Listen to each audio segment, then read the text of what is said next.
fundamental es la educación. Dime cómo está el sistema educativo de tu país y te diré cómo está tu país. Esas son palabras duras a nivel internacional, ¿no ven? Que justamente nos llaman a reflexionar. Bueno, estas son nuestras aulas a veces en nuestros países latinoamericanos. ¿Cuántas veces hemos estado bajo este tipo de imágenes? Y no nos damos cuenta. Seguimos hablando y pensamos que nuestros estudiantes están aprendiendo. Aplica lo que decían acá, el famoso método científico, que realmente observan. Sí, esto es algo que nosotros tenemos que reflexionar en el proceso educativo.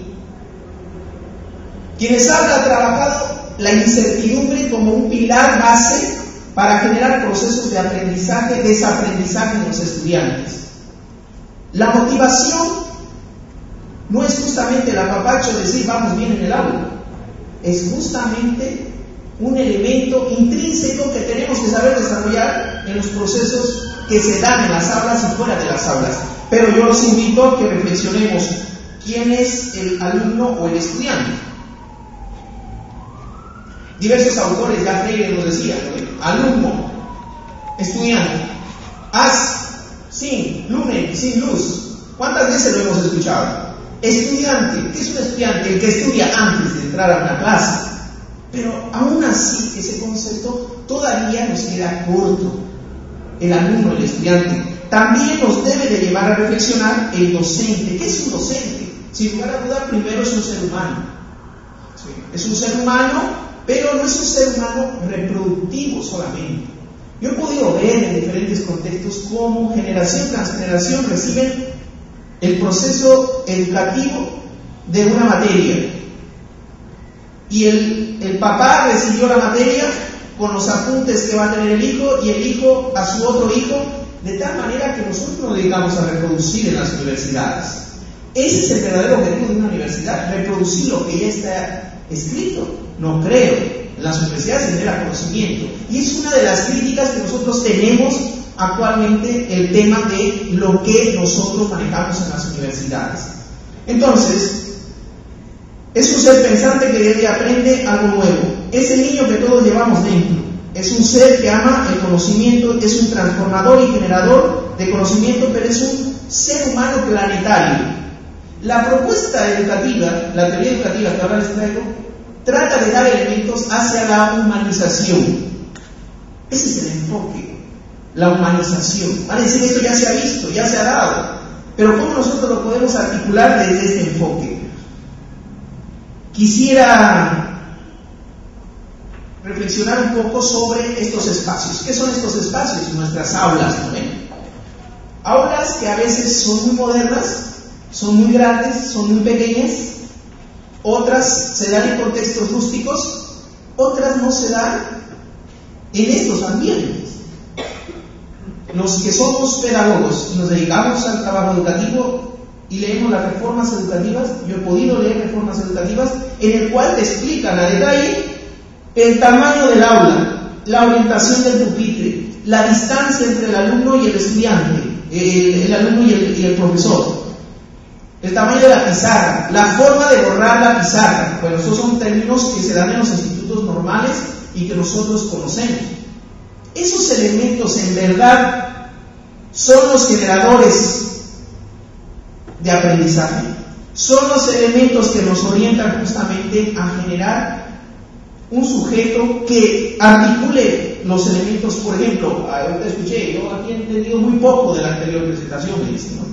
Pero más bien yo creo que hemos entendido mucho, por eso nos llama la atención. Pero ¿cómo nosotros podemos articular la ciencia con la pedagogía? ¿Cómo nosotros podemos hacer que seamos originales en los procesos de aprendizaje y enseñanza, en los valores, en el investigador que nosotros tenemos y lo pongo aquí como base? Pero sin lugar a duda, el docente es un estudiante, el estudiante es un docente. Si alguien cree que dar docencia es el que lo sabe, no es así. El docente sigue siendo un estudiante toda su vida. Y en los procesos docente-estudiante, el estudiante aprende del docente y el docente aprende del estudiante. Ya diversas teorías dicen, la mejor forma de aprender es enseñando. Y la mejor forma de enseñar es aprendiendo. Entonces son situaciones que se articulan. Pero a mí me llama mucho la atención algo que voy a poner en rojo acá, que es el contexto y la visión paradigmática. Y sería muy bien que acá, aprovechando estos elementos que se están dando acá en este encuentro, discutamos justamente esta visión. Si es una visión, si es un enfoque, si es un paradigma. Diversos eventos nos mueve a sentirnos reacios en algunas cuestiones. Dice, ya está escrito, ya esto ya lo he visto, ya lo he palpado, creo que lo ha dicho fulano de tal, pero realmente lo llevamos a la práctica, lo orientamos. Quienes hablan, he podido estar en diferentes encuentros, y algo que llama desde el punto de vista de educación y complejidad es, sí, tenemos una construcción epistemológica, sí, tenemos una construcción teórica, sí, pero ¿cómo lo llevamos a la práctica? ¿Cómo lo llevamos justamente a generar ese sujeto? Un paradigma, ¿cómo surge? A través de una crisis de la ciencia. Un elemento articulador, y que es muy probable que el doctor Morín lo hable acá, es justamente el empoderamiento que tiene el conocimiento, la comunidad científica. Tal pareciera que para algunos países el tema del conocimiento científico es solo de unos cuantos. Y voy a mencionar la palabra una sola vez, porque esa palabra no debería existir en el léxico de los países que dicen que somos así, que es subdesarrollo. La generación de conocimiento en los países subdesarrollados alcanza como máximo el 5%, y el 95% tiene el empoderamiento de las revistas científicas, de la construcción de ciencia en las universidades, del avance tecnológico. Y les pondré un ejemplo clásico. Estamos y tenemos un problema pandémico mundial. Está a punto de salir una vacuna, pero esa vacuna ya ha sido comprada antes de que salga al mercado. ¿Quién la ha comprado? ¿Quién la ha comprado? Las transnacionales, en esa visión. Pero nosotros, desde el punto de vista de este enfoque que estamos hablando, no es coherente una visión humanizadora. Los elementos de valores que yo estoy mencionando acá están orientados a eso.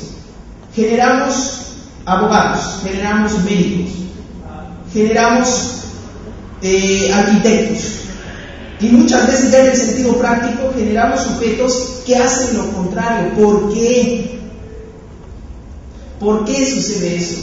¿Por qué ahora tenemos un mundo de cabeza con un sentido social en el cual los contextos van cambiando?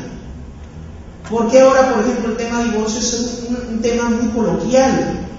Si antes, por ejemplo, el sentido matrimonial era algo que estaba muy arraigado y está justamente, no es algo que esté arraigado a nosotros, está en los sistemas educativos. ¿Sí? Pero entonces tenemos que ver un poco cómo articular nuevas propuestas. Si hablamos, por ejemplo, de pensamiento complejo, uno de los iniciadores ha sido el gran Morín, sin lugar a duda. Y seguiremos enriqueciéndonos de su saber y de todo lo que él ha propuesto desde el punto de vista epistémico, filosófico y demás. Pero nosotros también ahora, en esas 5 o 6 escuelas que hay a nivel mundial en el tema de la complejidad, pues hay diferentes connotaciones en esta temática. Algunos la conciben ya como un método, otros la conciben como una cosmovisión, otros la conciben ya como una ciencia. Yo los invito a revisar un poco, por ejemplo, el Centro de Ciencias de Complejidad de la UNAM, que está en la Facultad de Ingeniería, que tiene más o menos un año, que trabajan unos 67, 68 investigadores de 16, 17 disciplinas, que están haciendo ciencias de la complejidad. En un momento más vamos a tener a uno de los pioneros en el tema de las ciencias de la complejidad, el doctor Socorro, que nos va a hablar un poco sobre esas temáticas. Y bueno, cuando hablamos de cosmovisión, actualmente estamos haciendo una investigación en pueblos originarios bolivianos. Y si yo les preguntara, ¿quién tiene una cosmovisión en el sentido de la complejidad o del pensamiento complejo más profunda, orientada en sus ancestros, en su visión? Es el indígena. Es el indígena. Tiene un sentido nato a entender esta visión del pensamiento complejo y la complejidad. Bueno, el método conocido como método. Algunos acción, otros estrategia, algunos competencias complejas. Pero sin lugar a duda estamos viendo un elemento que se mueve, que es dinámico, pero ¿cómo lo operativizamos? Método, la manera de hacer las cosas, la receta. Algunos dicen existe un solo método, otros dicen hay varios métodos. La cuestión es justamente que hay diferentes enfoques, como método, como cosmovisión o como ciencia, y se sigue construyendo. Bueno, ha habido y habrá muchos pensadores de la complejidad. Latinoamericanos o de otros continentes, todos han aportado. Cada uno. Por ejemplo, Rolando García en el tema de sistemas complejos, que trabaja en la UNAM México. Es uno de los pioneros en el tema de los sistemas complejos. Alejandro Frankovich, director justamente del Centro de Ciencias de la Complejidad de la UNAM. Pedro Snow, que es un fundador de las primeras cátedras a nivel mundial en el tema de la complejidad desde el enfoque filosófico y epistemológico.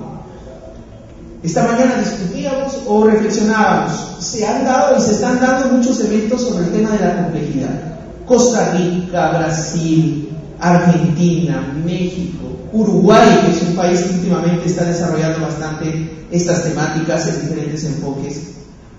Y a nivel mundial, lo que para muchos ha existido hace 10 años, nosotros lo estamos viviendo. El día de ayer nada más se recibió un correo, por ejemplo, del doctor Mota, quien dirige la cátedra itinerante de la UNESCO de Dalmorín, y me decía: Juan Miguel, creo que el tema de la complejidad y el pensamiento complejo se me está degradando, lo veo así a nivel internacional. ¿Por qué pasa eso? ¿Por qué ahora en nuestro continente americano recién estamos tratando de ver un tema que debería y debe de ser estudiado? ¿Por qué existe eso? Entonces, son algunos interrogantes. Las teorías fundadoras, sin lugar a duda, hay diferentes teorías, ¿no? Y hay una lista más de 30 teorías que son base de la complejidad y del mismo pensamiento complejo y de las ciencias de la complejidad. ¿Sí? El principio de incertidumbre, la teoría de fractales, la teoría del caos, que si bien nacen en otros campos, son parte de estos elementos que ahora quiero compartirles, y que la teoría de sistemas, la de la información y la cibernética han dado esos bases, esos elementos que ahora se discuten. Bueno, vamos a hablar con todos esos elementos de la teoría que ahora quiero discutir con ustedes. Ya hemos visto algunos conceptos. Evaluación de la complejización. ¿Qué es complejización? ¿Qué es estrategia compleja? ¿Qué es transcomplejidad y qué es complejidades? Bueno, parece lo mismo, pero ya en un sentido práctico orienta hacia otro. El eje central de la teoría que propongo es la humanización, es la libertad del sujeto. Fromm lo decía en su libro El arte de amar: amamos cuando somos libres. En el sentido educativo, diversos autores dicen: nos educamos cuando somos libres. Son elementos base de la teoría. ¿Qué es metacomplejidad? Todos hemos hablado de metacognición, tomar conciencia de lo que aprendes.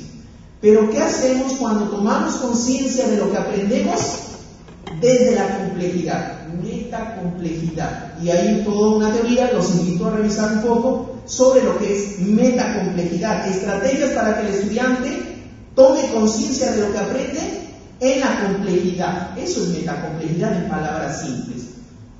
Un elemento base de la teoría que propongo se llama aula-mente social. Hace algunos años hemos desarrollado la teoría del aula-mente, que nace justamente de la teoría del estado de flujo, que ya en los textos de Gardner hablaba. El estado de flujo nos decía: los sujetos aprenden en un momento preciso que se dan las condiciones del aprendizaje, que pueden ser emocionales, de sensibilidad personal, pueden ser biológicos, políticos, económicos, pero que activan, articulan la creatividad, articulan la innovación y la investigación del sujeto. Le llamo aula-mente social justamente a ese proceso intersubjetivo mental que tienen los sujetos para complejizar las cosas y generar esos momentos creativos. Pero ¿cómo desarrollar el aula mente social en las aulas? No es fácil. No es fácil. Sin lugar a duda, el docente tiene que estar inmerso de algunos elementos del pensamiento complejo, la complejidad y de la visión de ciencia clásica. Llámese reduccionista, llámese simplista, llámese lineal, es la ciencia que nos ha formado y que estamos formados. Pero ¿cómo incorporar la complejidad en estos elementos? Ahí está el aula mente social. El famoso método científico, que parte de la observación hasta la experimentación de algo, que lo hemos llevado en el colegio. Yo quiero dar ahora unas bases sobre lo que es investigación compleja. ¿Qué es eso de investigación compleja? ¿Cómo se puede desarrollar en las aulas y fuera de las aulas?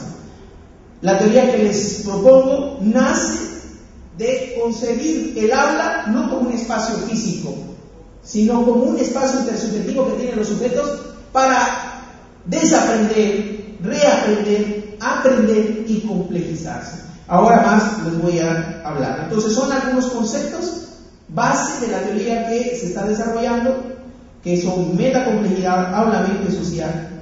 Diversos autores, por ejemplo, como Tobón, un colombiano, él nos habla de competencia compleja y nos empieza a hablar de currículum complejo y nos habla de estrategia. Pero creo que todavía podemos hacer más desde el punto de vista educativo y estoy dando unos elementos que hacen que el currículum tenga como a eje articulador como una naranja que se exprime y da más jugo. Entonces ahora mismo voy a hablar de estos elementos. Bucle educativo. Complejidad social, complejidad natural. Algunos le llaman complejidad científica y tecnológica. Ciencias de la complejidad. Sin lugar a morir, nos habla de bucle. Y hay diversos bucles. Pero un bucle que debemos entender desde el punto de vista educativo es el bucle educativo. ¿Qué es bucle educativo? Y les daré un ejemplo muy simple cotidiano. Cuando nosotros estamos en un modelo político y ese modelo político llega a su límite, tiene que cambiar. Y para que se dé ese cambio tiene que entrar en crisis. Y entramos a otro sistema. Ese sistema político entra en crisis y genera otro momento. Es así como un modelo neoliberal te puede llevar a un modelo socialista y del socialista quiebra y volvemos a otro modelo. En educación también. Por lo tanto, el currículum no tiene que ser un elemento rígido, ni tampoco en contenidos, ni en tiempo, en espacio, ni en didáctica. De tal manera que el bucle educativo está en todos esos elementos. Ejemplos de bucles educativos es que cada uno de nosotros tenemos una aula mente social, tenemos una visión de currículum, una didáctica, una forma de concebir la investigación. La investigación compleja no es un modelo simple, es un modelo que cambia según el problema que se genere. ¿Sí? Por lo tanto, el método no es una visión única. El bucle educativo es justamente los elementos de ida y vuelta en los procesos de incertidumbre educativa. Por lo tanto, el docente tiene que ser capaz de desarrollar los bucles educativos, encontrar el meollo de los bucles educativos, pero no lo vamos a hacer a través de modelos en el cual se siguen reproduciendo las clases, se sigue generando el alumno memorístico que piensa para un examen. Entonces, los bucles educativos